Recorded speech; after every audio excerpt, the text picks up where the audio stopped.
Action!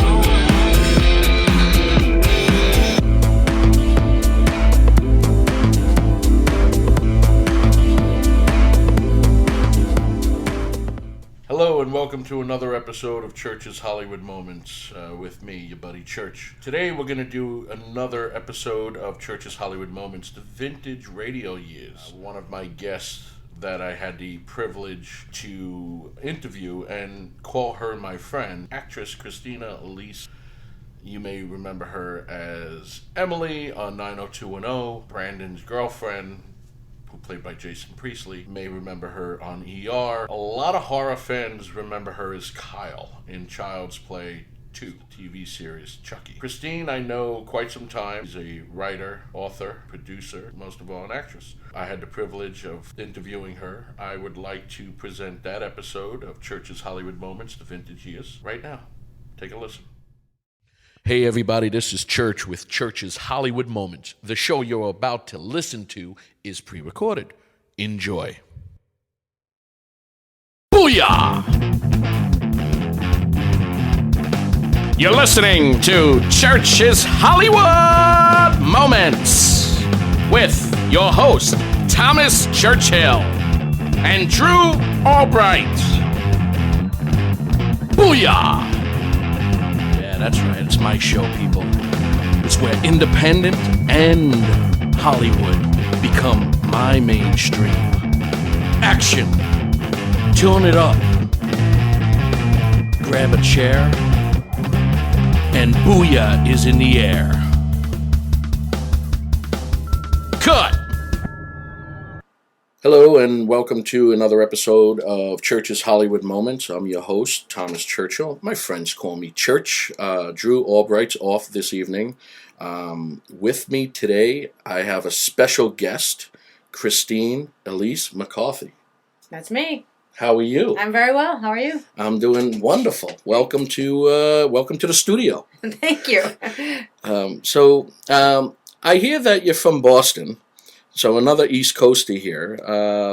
Now I have to ask you, what brought you out to Cali?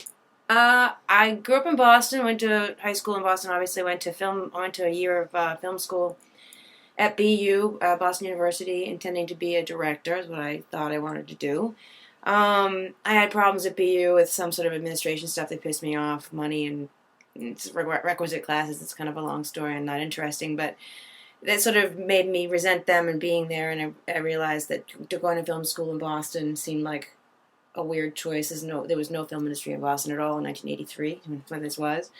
And so I thought it made more sense to move to LA, establish residency here, go to film school here, and be able to do internships and get my foot in the door, like do work while I'm at school and learn my way around and do all that all in one fell swoop rather than graduating from school in Boston and moving here cold.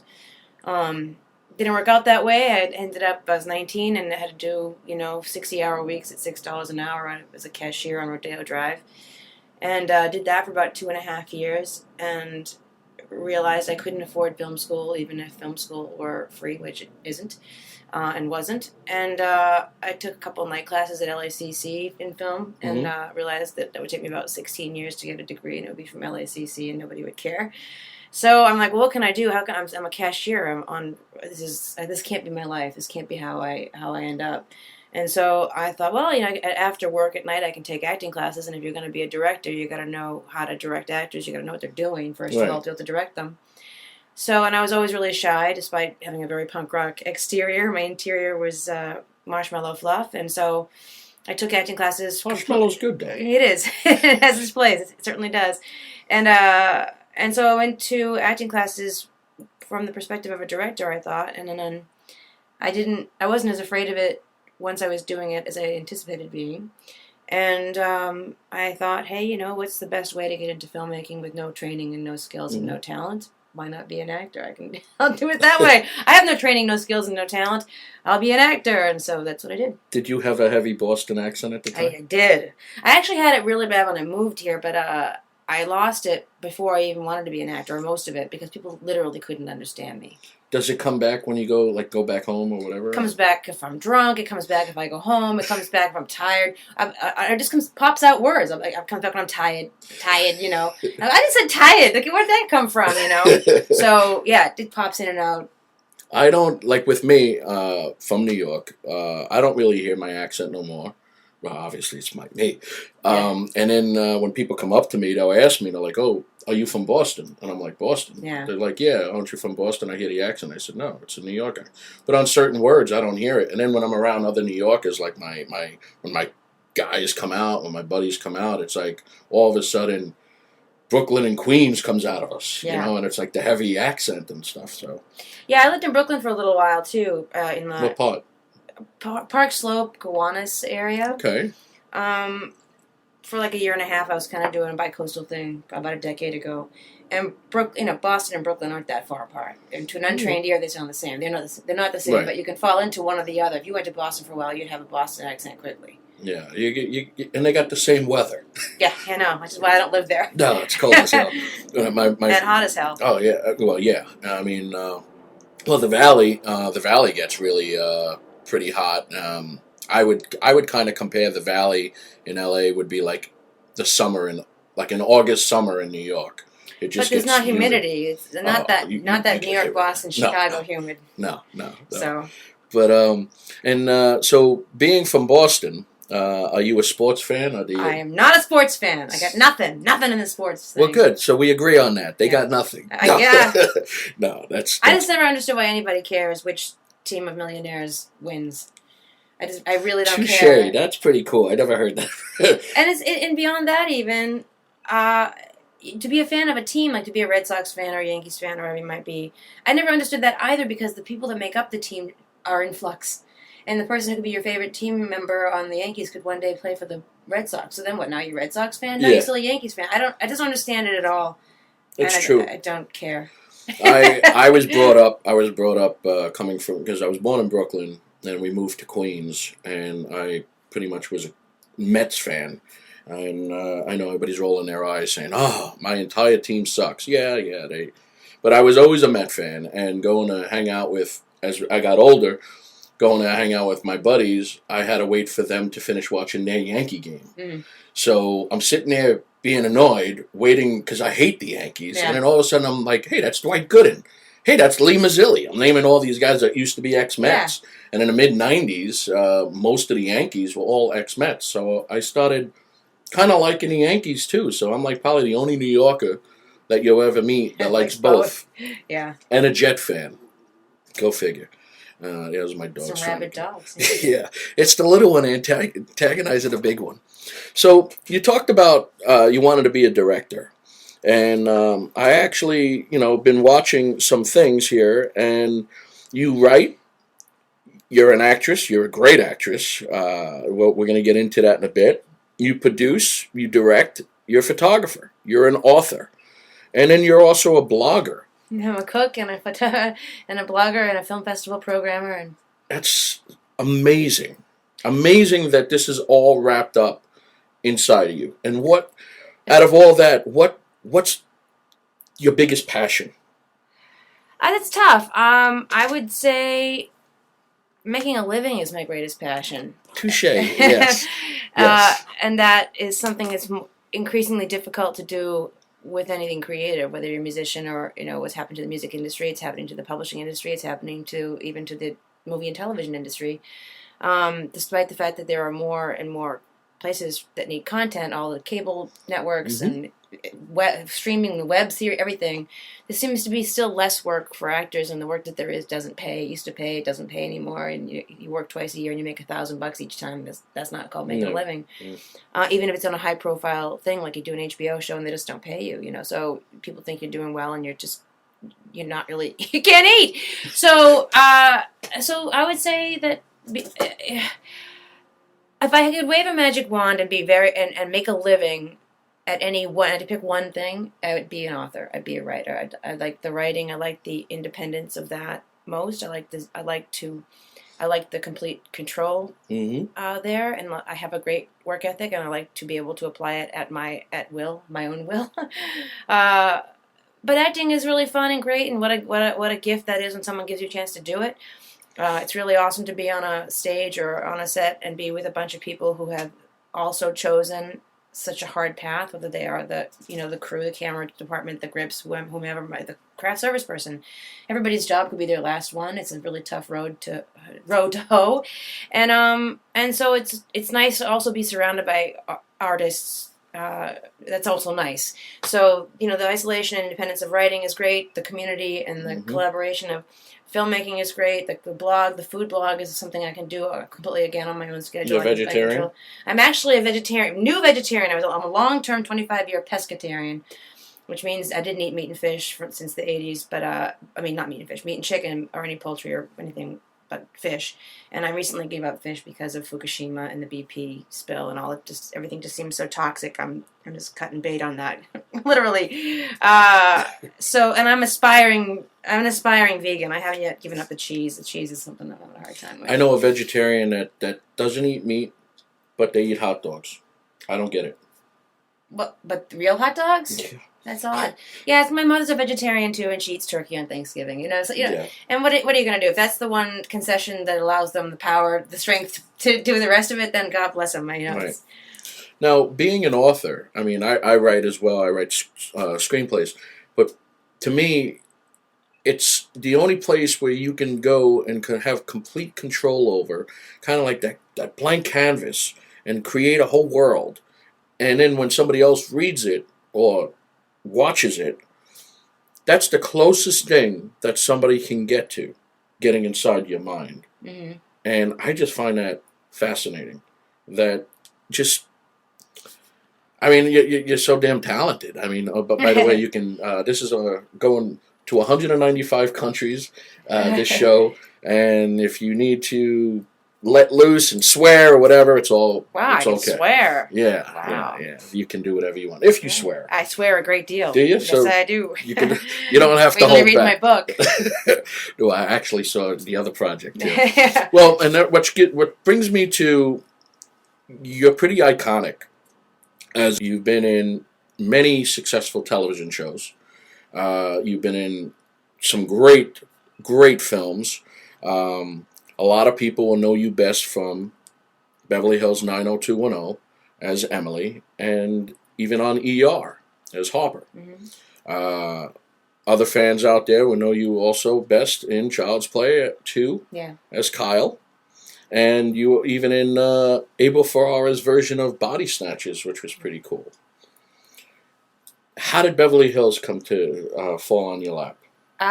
The way it does most people who, actors that are not established, I auditioned for it. Mm-hmm. I didn't know that the character was written as first of all, she rides a motorcycle, she plays guitar, and she sings. I don't do any of those things. I really don't sing, and I really don't play guitar, and I've never ridden a motorcycle. And she's also written as drop dead gorgeous, exactly perfect. And so, and she had cascading red hair, and she was stopping traffic, beautiful. Drop dead gorgeous girl. Not at all. I've never been that girl. I don't play that girl. I don't get cast as that girl. And I fortunately, I didn't know that that's how she was written. I just got the pages for the audition and didn't have the character description on the pages that I read. And I went in as myself with, jack boots and a motorcycle cap and bleached blonde hair and roots. And they changed the character to be me. And then after that first episode where she comes in on a motorcycle and has a guitar and sings, none of those things ever appeared again, if you noticed. I did the show off and on for a couple of years, and the guitar never made another appearance. I never sang another song, and I never showed up on a motorcycle again. So that was just luck. It was lucky that I didn't know what they wanted, or I would have been intimidated and probably messed it up. And you were on a show for 5 years? 90210? Yeah. I think I did 7 or something in the second season, then 2 in the fourth, and 2 in the fifth. Which is very little, actually. I was never a regular. I was always a guest. I did very few of them. Ultimately, the show was on for 10 years. So if you do 10 episodes over in a 10-year run is a very low profile But you're a main character because you. She's a very impactful character. I think because the show was at its peak in the second season. It was phenomenal. The mall riots and stuff, phenomenon at the time. Yeah. So, and my character was so different from everybody else that I think she made a huge impact. And what's been really gratifying for me about that character is the character is very close to my heart.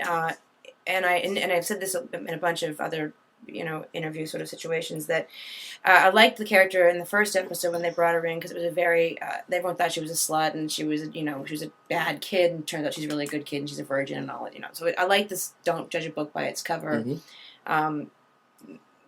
philosophy that was behind that message that was behind that episode. And then of course she goes crazy and she ends up being a bad person. But I was disappointed by that storyline. They redeemed her and But what's been that was 20 years ago, believe it or not, and horrifyingly 20 years ago, and the people who love that character are people who felt disenfranchised in high school or for whatever reason, whether economically because those kids were all rich kids and or gay kids and punk rock kids, anybody who feels outside of the norm, I identified with that character, and that's who I was in high school too, and so it's been gratifying that she had some sort of any kind of a comforting impact on any kid going through shit in school. Right. So. And you wrote a few episodes. I did.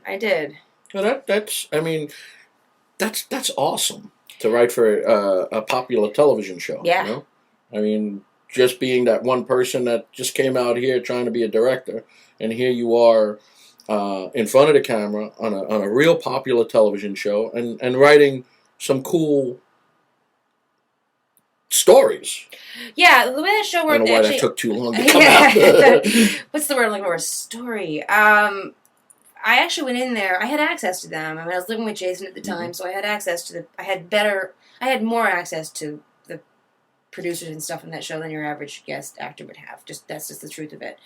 But that doesn't mean that everybody with access makes use of that access. So I pitched a story with them where I had the whole gang go on a booze cruise, and the storm happened. It's supposed to be a 3-hour booze cruise, and the storm happens, and Tori Spelling's character falls and hits her head, and she has a Gilligan's Island sort of a like Wizard of Oz Dorothy fantasy thing.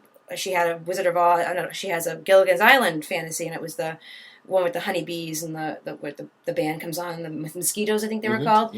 And so, you'd be amazed because each of those are prototypes, or there's a word I'm looking for that I'm not going to get, but they're like each of those shows, somebody represents a whole section of society: the rich woman, the sexy woman, the smart kid, the dork, the professor. You'd be amazed how characters drop in from one show to the next when the characters that specifically outlined, and it worked really well. But they love the idea. But I guess is it Schwartz or was this the guy that did Gilligan's Island? They were going to do a feeture at the time. They were like, no, we're not going to give you the rights to do it in the show because we're going to do a feature. And I guess they never did the feature. Right. But my pitching that, they were like, well, we can't do that. But we think, we loved your idea. If you want to write a couple, we'd love to have you. But that show, it's a serial, and any serial television, it's a serial like that, where storylines go through for a season. You don't have any control about story at all. So it's a gift job in that you come in and they have the structure of it set up, and all you really do is flesh it out with some dialogue. So extra paycheck too, right? Yeah, really nice union paycheck. It's a good one. There you go. So tell us about well, since we're still on television, let's talk about ER. You're on second season, right? Yep. You got to work with some great people on that show. I did. George was still on the show, and it was the original cast, and everyone's awesome. Yeah. Sort of oddly, in both shows, I played the offbeat sort of punk rock girl. That was sort of But no motorcycle. No motorcycle and no singing. And no guitar. But on ER, they made reference. They had the character make reference to mosh pits and stuff. So and again, in both shows, that show the character was written as being Mad About You, Helen Hunt. Helen Hunt was the prototype they had for that my character on ER. Once again, I did not know that, so I went in there with my roots and blonde hair and boots and red lipstick, and they changed the character to be that, and I had to spend a year in red lipstick. I wanted to fucking kill myself. But and then in both shows, if I ever fixed my roots, they would go in with black with mascara and put the roots back in. So in both shows, I came in the second season. In both shows, I'm dating sort of the good boy, and it was Jason and Noah Wiley on ER and Jason Priestley in fiction. Right. Gotcha. In the stories, and in both cases, I had a brief dalliance with the bad boy, which on 90210 was Dylan, and on ER was George Clooney. It was an incredibly overlapping storyline for the character, although one was just a high school kid, one was a medical student. But yeah, they were both amazing. They were both amazing opportunities. What did you feel you took from those shows with you as an actress? A desire to stop being a guest star and have my own show. I don't know. That's a tough question. I think it's just, for me, it was just my life. Whatever happens to you is kind of what you just take it in stride, and that's how So they were great experiences. They were very different shows. They have different demands of you as a performer. But yeah. No, with ER, you were on there a lot longer. Yeah, I did the whole season. Just one though. One season? Yeah. I thought you were. Oh, okay. Not as a regular. Yeah, I know. It's funny. Now you did Child's Play 2 before 90210, correct? Correct. How was that? That was my first big job. That was unbelievable. I'd done a couple episodes of TV here and there, Baywatch, Jump Street, things like that. And then I got this, and I loved the first one. And I wanted to be a director, not because I had any idea what directors did when I was 18, but because I wanted to be involved in movie making, and I'm a big long-term old movie buff, and to be in a movie, the most exciting thing about that whole movie was when they screened it and I got to see it in the big screen and the Universal logo came up. That was, seeing the Universal logo on a movie that had my name on it was more exciting than seeing my name up there after that, Mm-hmm. So it was unbelievable. It was a really exciting job. It was hard in that I wasn't particularly experienced as an actor, and Alex Vincent at the time was 8, and CHUCKY took 8 union puppeteers to run. So Alex child labor laws had to be worked and wrapped by a certain time, and the doll took 8 people to run. He was 8 times more expensive than I was, and so they'd shoot the doll and wrap him, and then I would do almost all of my work. If something is not actually in the frame with me, if you don't see CHUCKY in frame or Alex in frame with me, they probably weren't even there. And I'm doing all of my work to tape on C-stands and screaming at CHUCKY's over there and Alex is over there, and nothing was anywhere. Did you get to meet Brad? I did, actually. Who I was also completely starstruck and was a huge fan of his before I got that job. And so I got to meet him just in the offices before we shot anything, where he got to hear how I was going to deliver my dialogue, so he could then record his dialogue. So I did, and of course I was like... He's a brilliant actor. Yeah, he is. I loved him in One Flew Over the Cuckoo's Nest. Exactly. And it was like, people don't... If you're a big Brad fan, you'll understand where it all started. That's Billy Bibbit, right? There you go. He pops up in a lot of films. Now he's obviously horror iconic. But he was great on Deadwood, though. He's Deadwood. He was good in one of the least Exorcist 3. Is, to me, one of my... I love that movie. It's like George C. Scott's last film. And there's 2 of the scariest things on film ever in that thing, too. That woman crawling on the ceiling and the head and the hedge cutters. With the unbelievable. Yeah. So it's one of my favorite movies. Exorcist and Psycho is like my 2 favorite horror films of all time. But Exorcist 3. Too. Yeah. Is it? The first one, yeah. Yeah. You like Psycho? The original Psycho? Of course. Come on. I was talking to somebody on Twitter, and they were quoting lines from Psycho. And then they private messaged me. And I said, "Oh, that's a great movie." And they said, "Yeah, Vince Vaughn is amazing." Oh, did your heart just break? Yeah. I was like, "How old are you?" Yeah. What are you, 12? Yeah. So... My boyfriend's got an Alfred Hitchcock tattoo. I'm very well versed in my Hitchcock. Yeah? Yeah. He's got an Alfred Hitchcock tattoo? He does. Oh, that's pretty cool. Awesome. I love Hitchcock. So, tell me about... I just watched a short film called Bathing and the Single Girl. Yeah. Which the short film you wrote, directed, produced, and starred in, and then which won numerous awards, and then it ended up spinning off into a very popular book. Years. How did this all come into play?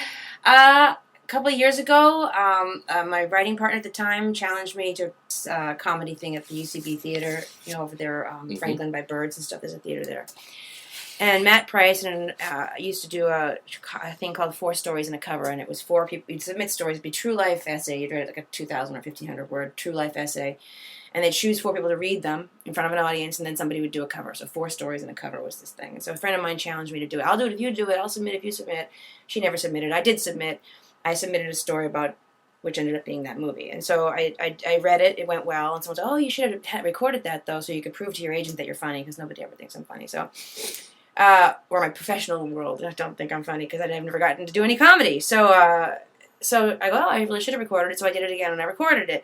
And then I posted that on Facebook. And then a friend of mine is a big commercial DP and does like beauty stuff, like, hair, like, shampoo ads and stuff, big beauty stuff. And he's like, oh, that piece is hilarious, but it looks like ass. You should really make it a short film and make it look pretty so it, it looks like ass. Did he say that? No, I said that. He said it just looks really ugly.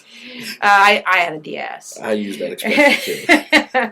So I did, and I did it over the course. I didn't change anything. It's shot. The 10-minute short is shot exactly as it was written to be read in front of an audience. So there's a bit of a contrivance to try to explain why there's a person on camera talking to an audience.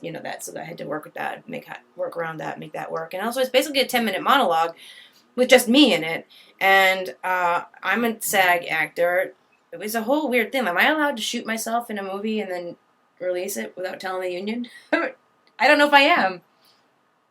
I was everything except for the camera, this DP. You know what I mean? Yeah, I think that's the technicality. I was afraid to do it without telling them, so I told them I was doing it. But then I couldn't use any other actors, because then I would have to pay them and do. So I had to just have myself.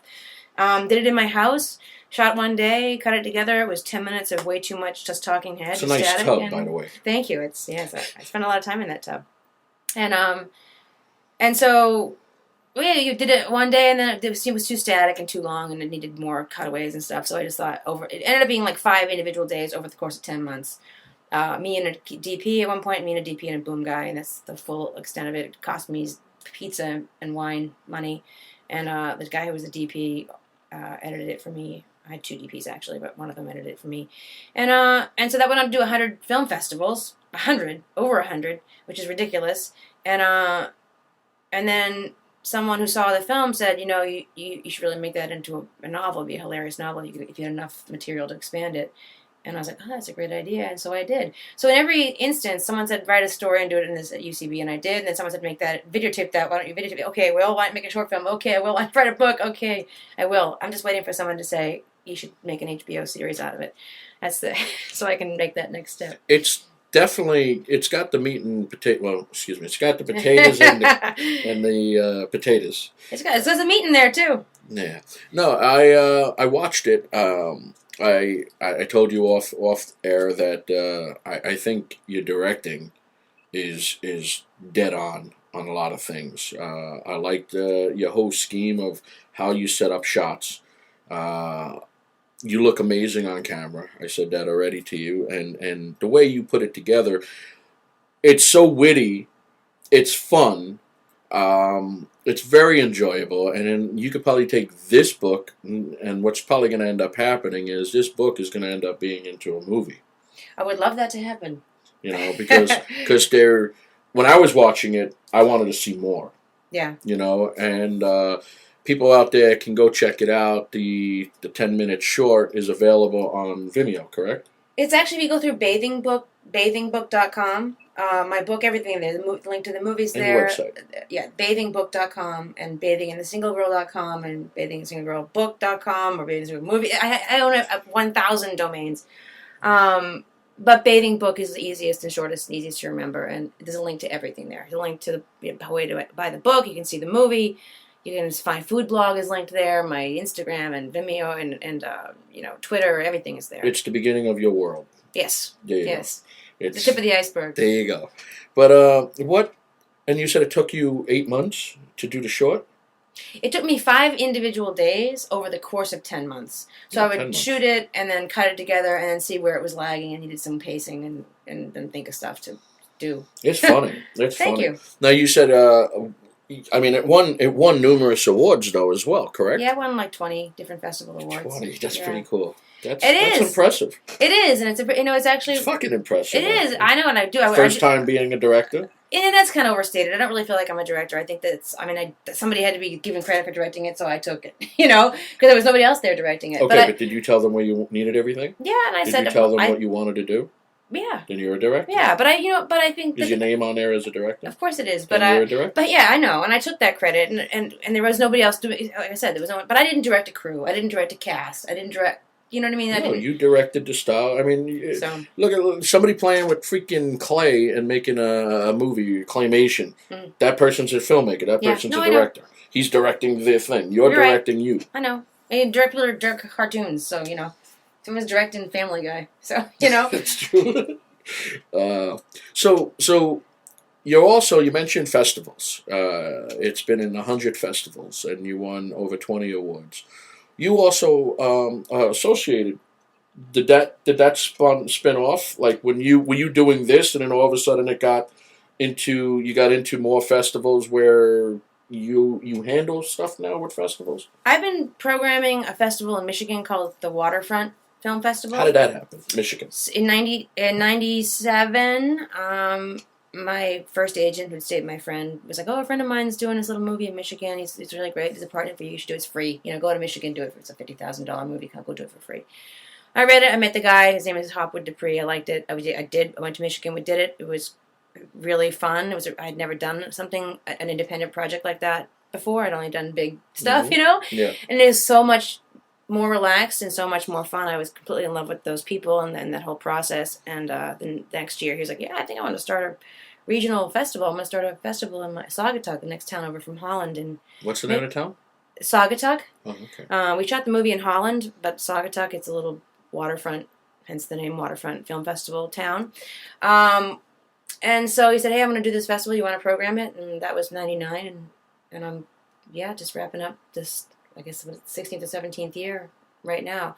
So I already had that experience, and I knew, I was familiar with Without a Box and familiar with the submission process and familiar with how to approach festival people to get perhaps waivers, and that sort of thing. And the numbers of my festivals it's actually even more impressive if you realize I stopped paying fees, admission fees after about 25 of them because it's a couple grand right there. It adds up really fast. Mm-hmm. And so then I wouldn't submit if they wouldn't waive the fee. And so to get into 100 that didn't even, it was really kind of remarkable. It was a very lucky run with the movie.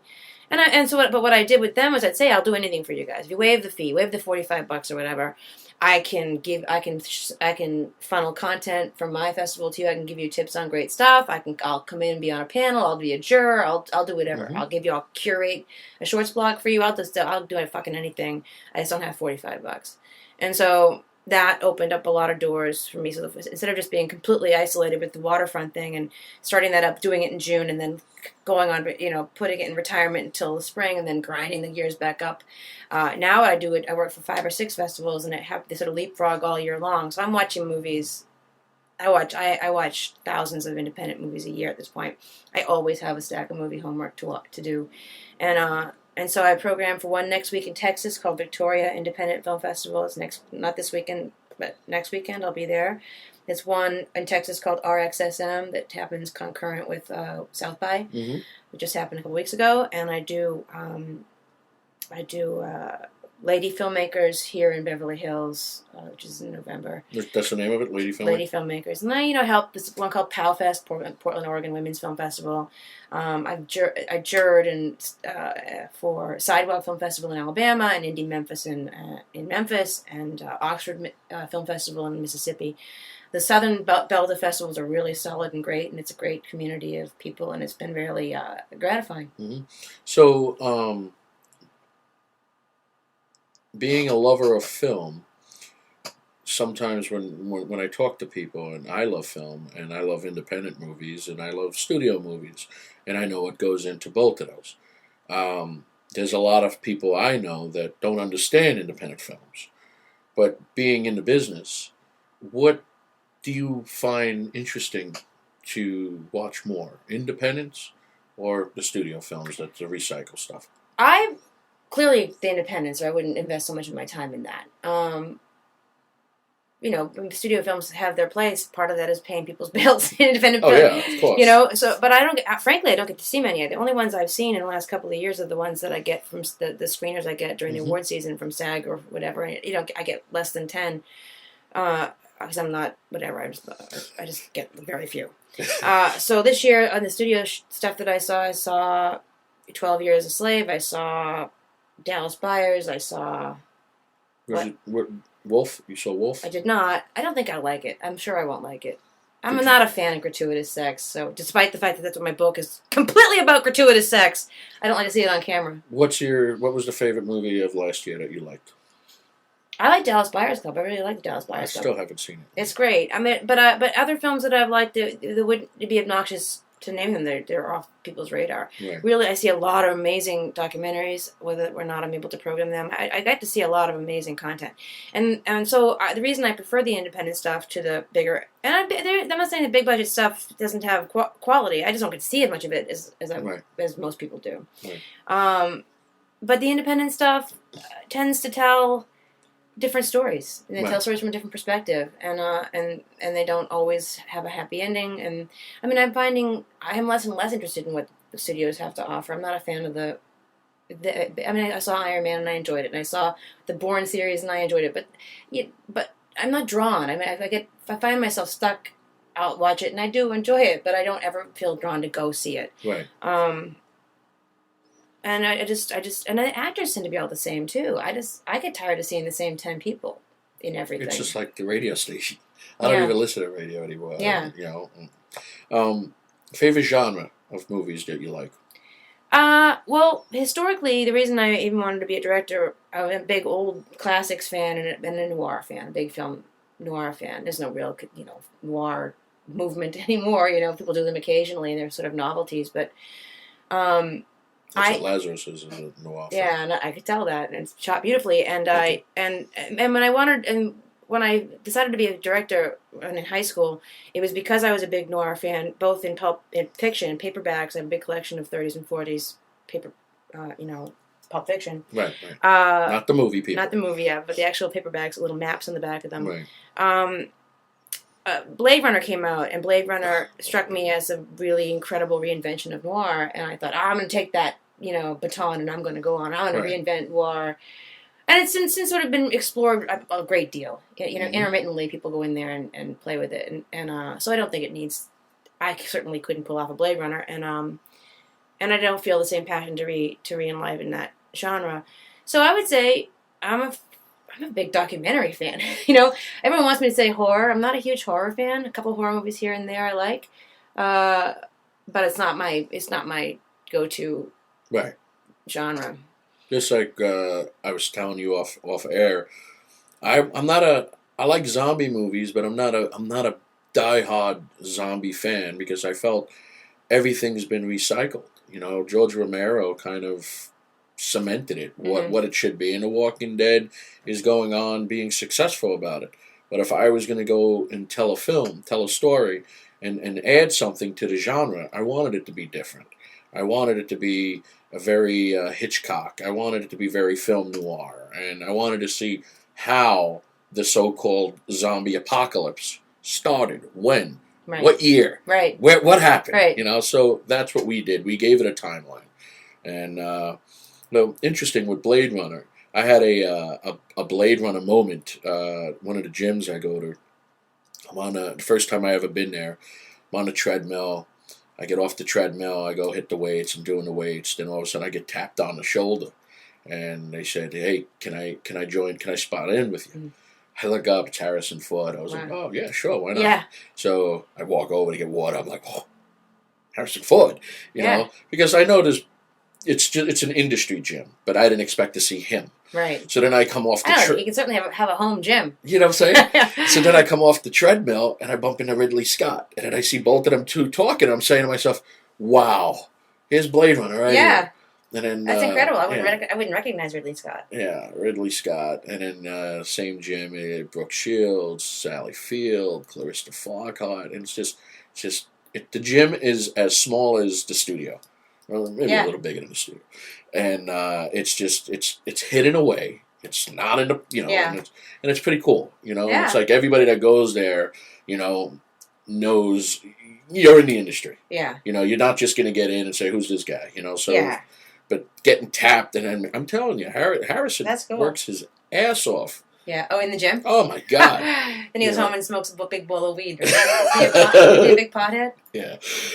So that's pretty funny. So, I got to ask you, favorite film of all time? I should really have answers for this kind of thing. I've been an actor for 25 years, and who's your favorite actor? What's your favorite movie? I don't have answers for these things. I have I wrote Blade Runner's obviously on my list of top 10. 7 Year Itch is in my top 10. But so I feel like I should really have stock answers, and I don't. No, this is good. This is why what my show is different, because I like just asking stuff that normal people. But you think I would have an answer, and I feel like an ignoramus now. All right, so we'll pick a genre. Well, I did action drama. Blade Runner. Oh, well. Because to me, I got various favorites, but they're all in different categories. Yeah, like I said, The Exorcist is my favorite horror film. Okay, favorite gangster film. Wow, I'm going to make a really weird answer. I'm going to say Some Like It Hot. It's hardly a gangster film, but I'm a big fan of Some Like It Hot. It's a comedy. I'm a big fan of Billy Wilder, apparently. Right. Gangster movie. Obviously the Chandlers and the Maltese Falcon. Those old classics are my favorites. I'm not a big fan of the contemporary ones. I'm not a fan of Scarface and that kind Godfather, of. Yeah, everyone likes the Godfather. It's like saying I like the Beatles. Who doesn't? I'm not a big. I don't even own a single Beatles record. But sometimes it seems obvious. I'm not gonna say the Godfather because it doesn't seem. Yeah. Yeah. I like Things to Do in Denver When You're Dead. I don't think I've ever seen that. It's a great indie movie, and it's got so many names in there. Andy Garcia. Yeah, that's the one I thought. Yeah. Christopher Walken and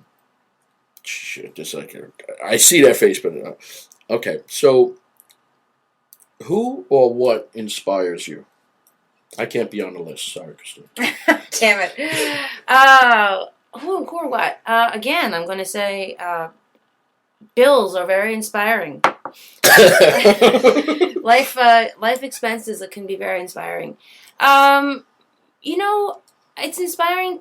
I think that's part of why I like to do the film festival work that I do. Is it's inspiring watching other people get work done. It's really brutal. It's a grind to try to get the money raised to make it. My boyfriend's a filmmaker, a writer director, and just finished shooting his first feature last month. And watching him do that, and watching the passion with which he pursued that, and that's inspiring. What did he shoot? Can you talk about that? Yeah, he shot a movie called All the Birds Have Flown South. It's a Southern Gothic thing. That's his genre of choice. It's Arkansas. He's an Arkansas filmmaker. It's shot all in Arkansas. I think if you look on IMDb, the cast is there. I think it's Joey Lauren Adams and two other actors. You in it? I am not. Wow. I am not. For a couple of reasons. There was nothing in it that was a perfect fit for me. And also, this is just from my perspective. It was his first feature he writes and directs with his brother, and I wouldn't want the responsibility of just doing a good enough job in that film. I wanted it clean. I wanted him to have that experience clean of me. I don't have any, I didn't fuck it up, and I like the separation of that. I liked him having he's got his thing and I've got mine, and it doesn't mean we won't work together sometime down the road. But this is his first big thing, and I just felt like it. Cool. He needed to keep that to himself. But and then people. I mentioned documentaries as a favorite genre. Documentaries are really inspiring because it's easy to get into your own little funk and feel like, God, my life sucks. And you look on Facebook and everyone's like, just finished a day at work, #pilot, #dream job, and it's just like they say, Facebook makes you feel like everyone else's life is so much better than yours. And there's a little bit of truth to that because no one's posting the butter knife to their wrist. They're posting the good news. So it's easy to get into a thing and think you have the worst life. I think I think all people have, different levels of that. And to watch documentaries of people who have genuinely, unbelievably bad shit happen to them, and they rally and they rebound and they survive and often their lives are improved, which is it's almost corny, but like these terrible tragedies end up being the best thing that ever happened to people. Mm-hmm. That's a really inspiring thing. It's a good kick in the ass to keep you from feeling a little bit like the world's all about me. Do you have a favorite documentary? I don't. I don't. There was a really great one called Born into Brothels a couple of years ago. Shot in Calcutta. A woman went to Calcutta. I think she wanted to do a documentary about prostitution in Calcutta. She found unexpectedly an enormous community of children of these prostitutes living in the brothels with these, hence born into brothels.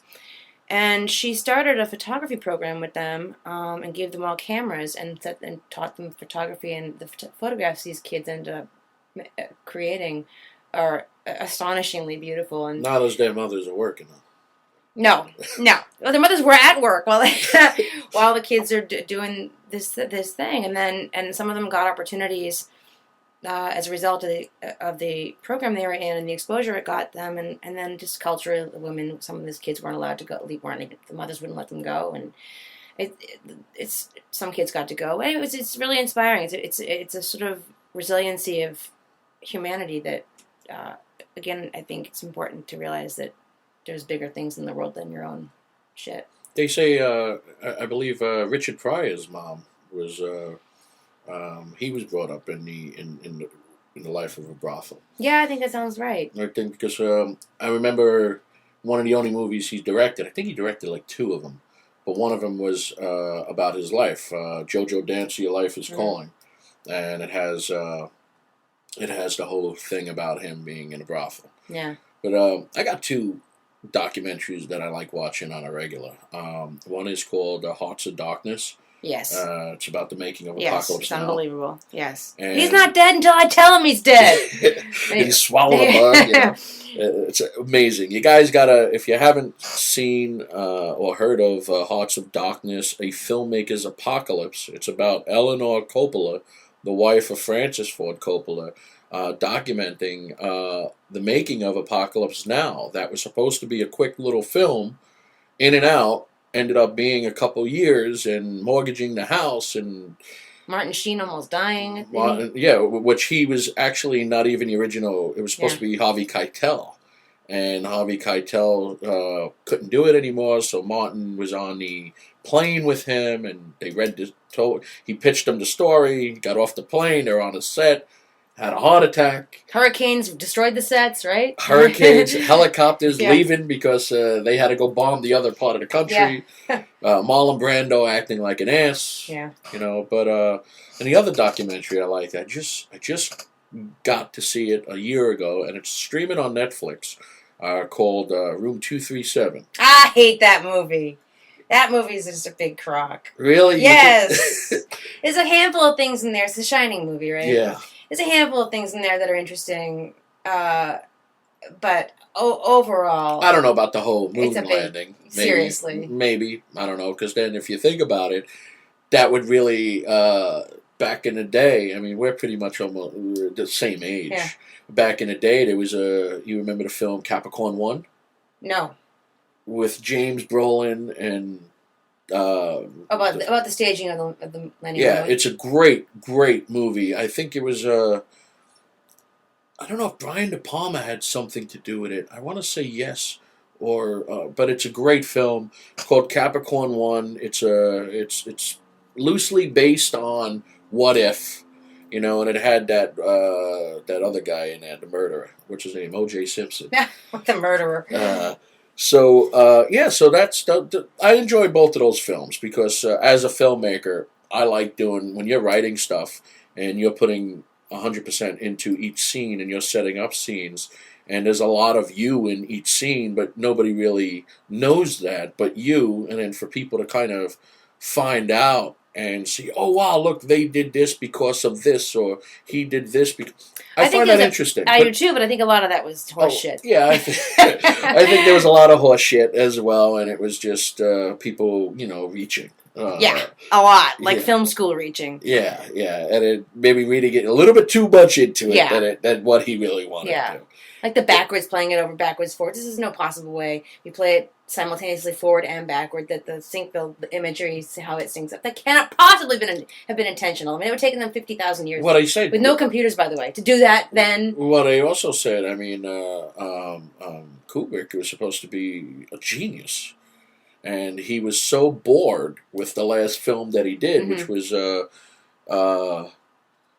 God, why can't I remember the name of it? He only made like 10. Yeah, it was like every 5 years.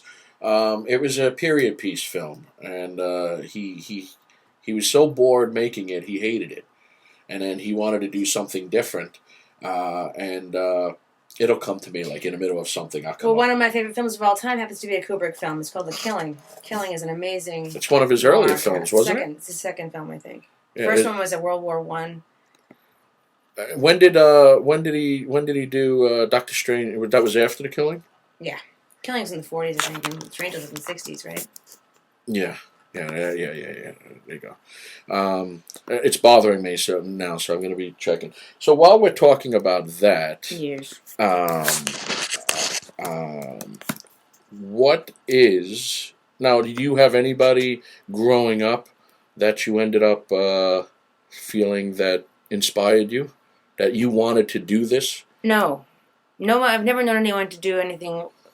My mother's a photographer, and my stepfather's a musician, and a watercolorist, and an installation artist, and a sculptor. But those are photography I dabble in, but the other stuff, I've never known anyone who was I didn't even know anybody in the high school theater group. Okay, performing was never something I wanted to do. I was always agonizingly shy. And so that was just absolutely, I couldn't. Everyone I knew was in a band. I was in the punk rock thing in Boston. Everybody was in a band. No, I can't sing and I can't perform. I was too shy to ever do that. My stepfather was a drummer. I started teaching me to play drums, and I realized that I was never going to have the balls to play in front of anybody. So what was the point of pursuing it? So Barry Lyndon was the name of the movie, by the way. But what scares you? Unemployment. That's what I like about you. You're so real. I'm very practical. I'm very pragmatic. What scares me? Getting old scares me, Yeah. Being out of work is scary. Being alone is dying alone is scary. I mean, I think these are universal scares. I don't know, as far as things like, do I have a phobia of spiders or something like that? No, just a general question. Yeah, I'm not a super. You know what scares me the most? The thing that makes me actually be vomitously diarrhea-ridden ill is auditioning. Auditioning is the most terrifying thing in the world, and I have to do that for a living. The cattle calls, I'm not into where you got to go and audition and stuff like that. Because I do that as well, but not in your caliber. It's scary no matter what. It's scary. It's scary. It's brutal. And I sit in every single audition, even ones that aren't, where if I got the job or didn't get the job, it's not that consequential.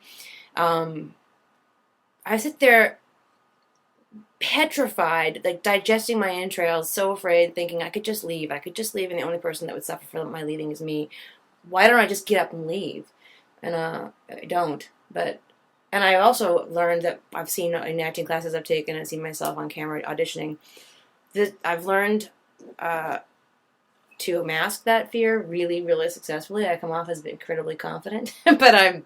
That's an East Coast thing. Pissing myself inside. But that's an East Coast thing. Yeah. Because that's one thing where you just... You're real. I mean, not saying that people out here aren't real. There's a different world, different vibe with people that were born on the East Coast, especially Massachusetts and New York. Yeah. Because you're growing up with tough skin, first of all, and you also have that I don't give a fuck attitude. Mm-hmm. If it works, it works. If it don't, I'll move on. Mm-hmm. It's not like, oh my God, I'm going to take the butter knife to my wrist type thing. Now, you mentioned something earlier where you just did a whole 360. Not like that, but I'm saying you wanted to be a director, but now you're a known actress. Mm-hmm. If you had a choice for the rest of your life, because you directed already, would you direct or would you act? Taking away writing. I would act. Because I haven't gotten my feet wet enough in the directing thing to feel any confidence about that. Was it a turn on or turn off with directing? It was great. It was really fun, but it was a lot like my book in that I had complete control over it. I had complete control over it. So you probably got to try when you got a lot of people. Yes. Because then you'll know, oh my God, or this is great. So that's what happened with Eddie Murphy with Harlem Nights. He wanted to direct so bad and direct all his people, and the minute he did it, it's under his belt, and he's like, I'll never fucking do that again. I feel like I'm that way. I watch my friends, I have many filmmaker friends. Of course. Even my boyfriend, what he went through, there's collaboration, but then the directing is, you have one foot in producing if you're directing, and producing I have no interest in whatsoever. That's not something I want to do at all. And then that, all the politics of that, and all the trying to get your vision through, despite somebody with a calculator, as the money is spent, as minutes go by, and I don't know that I have a vision so strong that acting just seems like an easier fit for me. Yeah.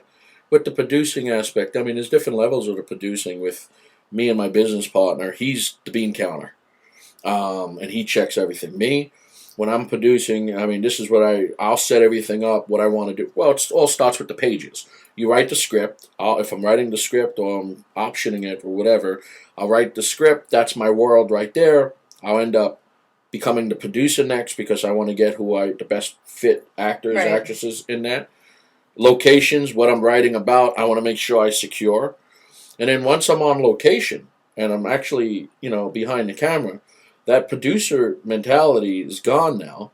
The writer's gone now, and it's just the director to try to maintain the original vision. Right. And then, I mean, my business partner, he'll handle most of the set, he'll run the set, and then, on the downtimes, I'll get brought up, hey, this is what we're doing. But if it's anything that's going to piss me off or conflict with what I'm doing, I don't even want to hear it on set, because that mentality now is gone. Right.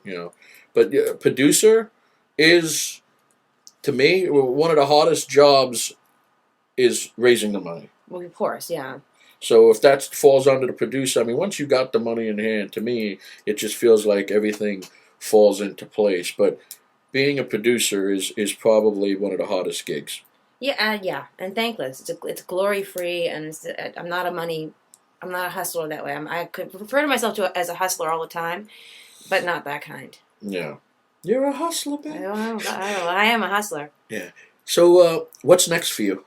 Well, the book is brand new. The book came out 2 months ago, almost exactly. What's today's date? Today is we're in March something. We're at the beginning of April. Well, yeah. No, or March. March, the end of March. 20, whatever. Yeah, it's 2 months old. The book is only 2 months old, and it took me 2 years to get it out. So it's a baby as far as I'm concerned. I'm still trying to find ways to get that. Tell us how we can get it. You can go to, again, bathingbook.com. The link's to Amazon, and it's on iTunes as a book, not as an ebook, not as an audio file. It's on Barnes & Noble. It's on Google Play. It's on things I didn't even know they sell books. I don't know. And in stores as well? Or? It's in a couple of stores on the website. If you go to bathingbook.com, the bookstores that carry it are listed. There's 2 in Los Angeles. One's called Skylight on Vermont, over in Silver Lake, or Les Feliz area, and then Vroman's, a big giant one on Colorado, I think, in Pasadena. They have some signed ones actually there. And then there's a couple of regional stores around the country, and I'm adding to that. But bookstores are tougher. The book weighs 1.5 pounds, literally. Yeah, it's pretty heavy. I'm actually holding it here. It's a great picture. Thank you. Your mom took this picture? No, a man named Bjorn Kammerl took that picture. Oh. Crazy German headshot shooting guy who's incredibly talented. Because I saw on Facebook some of your pictures that you posted that you wrote your mom took. Yes. Those are great pictures. Yeah, my mother takes great pictures. Yeah, she's great. But the book is hilarious. The book is really dirty. I think it's if you go on Amazon, there's about 50 something reviews right now. About half of them are from men. I honestly, of course, my mother's review is in there, and a couple people I know, but a lot of people I don't. Most of the reviews are people I don't know, and the reviews are overwhelmingly good, and both equally good for men and women. The book, it's got this chick lit title, this Bathing and the Single Girl title, because it's already a, it's a brand from the short, absolutely. And so I don't want to disband that, and whatever momentum the short had, the book should have too. But the book, and it's got a peach cover and a girl on the cover, and so it's. You drew that? No, I did not. That's a professionally done cover, men, don't be afraid. It's dirty. It starts off a little. You might go on the first 50 pages. I think this is a chick book. She's full of shit. But I promise, you break 100 pages and the shit hits the fan so hardcore, you'll be scandalized. So again, the website is bathingbook.com. There you go. And what else? How can fans reach out to you, or just people, other filmmakers that want to put you in their films besides your agent? I mean, do you have a Facebook? Do you have a Twitter? Yeah, all that's on bathingbook.com. I have my Facebook page. I have Twitter. I have everything. I'm a very substantial internet presence. Tell them. But it's all on Bathing Book. So my Twitter account is C. Elise McCarthy is my Twitter handle, I suppose. On Facebook, it's Christine Elise McCarthy. I just have the one. I don't have a private one where I really deal with my real friends. It's fans. It's my real friends. It's everybody. My parents. That's my page. It's the only one. If you ask to be, if you reach out, I add friends willy-nilly. And your official website is? It's still as an actress. Yes. It's many things. ChristineEliseMcCarthy.com. I'm Christine.com. It's Christine.com. That's all linked on Bathing Book, though. Everything of my life. So you have 1,000 domains, literally. I have a lot of domains, and there's a lot of sort of raunchy, fake lesbian dating domains in the book, all of which I own, and all of which will lead you back to BathingBook.com. That's awesome. That's a good gimmick. Well, I just wanted to say thank you very, very much. Thank you for being here. I had a blast.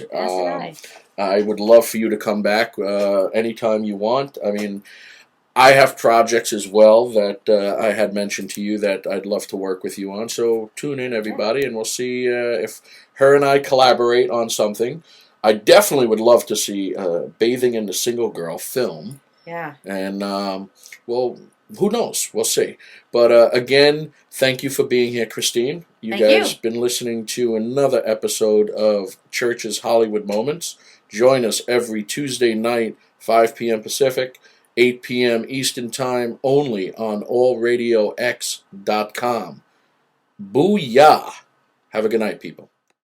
Hey there, everybody. Church here. If you want to come out and meet me, I will be a guest at the Albuquerque Comic Con going on January 19th to the 21st down at the Albuquerque Convention Center in beautiful Albuquerque, New Mexico. Come on out, grab some pictures, get an autograph, come have a drink, and hang out with me, your buddy, Church, at the Albuquerque Comic Con this coming January 19th to the 21st. 2024, only at the Albuquerque Convention Center. See you all then. I want to introduce you all to a new sponsor of Church's Hollywood Moments, Slotto Cash. Slotto Cash is an online casino with fun slots to play. Scan the QR code here, open an account, use code SLOTTO16 for 116% instant deposit bonus for all new players and 116 free spins on their Lucky 6. They do require a minimum deposit of $25 and have different terms and conditions listed on their website. Slotto Cash celebrated their 16th anniversary. We are growing here at Church's Hollywood Moments and getting interest from new companies for sponsorships all around the world. If you're enjoying our videos, then please like, subscribe, and tell your friends all about us. Slotto Cash. Come visit our swag store, Church's Hollywood Moments swag store, as well as Churchill Productions swag store. Come visit us, churchillproductions.com. That's a wrap. Grenade! 3, 2, 1, boom! Stay, hold. Hold, don't move.